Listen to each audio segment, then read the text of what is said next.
The Wiltshire Heritage Museum in Devizes is a really special place. Recognised worldwide as having some of the most important archaeological artefacts outside the British Museum. The collections have been built up over the years and go right back to the beginnings of archaeology.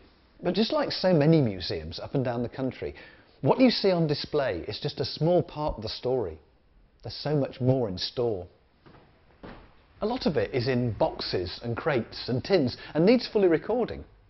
Some of it is downstairs in the basement, so let's go and have a look.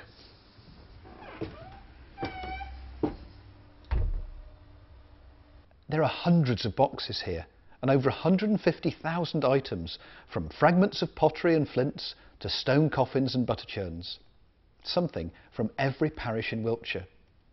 There's no way that all this could be on display upstairs, but it is being made more accessible. The museum has been chosen to take part in a nationwide exercise to make an accurate computerised record of all its collections. It's a massive project, and the museum relies heavily on volunteers to do the work. The job that I'm doing is actually recording what is actually here. A lot of the time people don't actually know until we've actually been down, looked in all the boxes, recorded it all. I've found things like beads, little tiny dice, bone dice, knives, things like that, things that people didn't actually know were down here.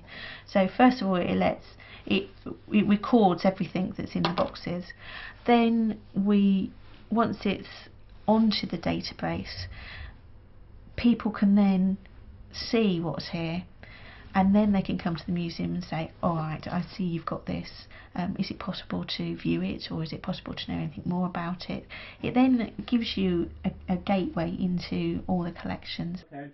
The team of volunteers is working through the storerooms, recording the contents of every box.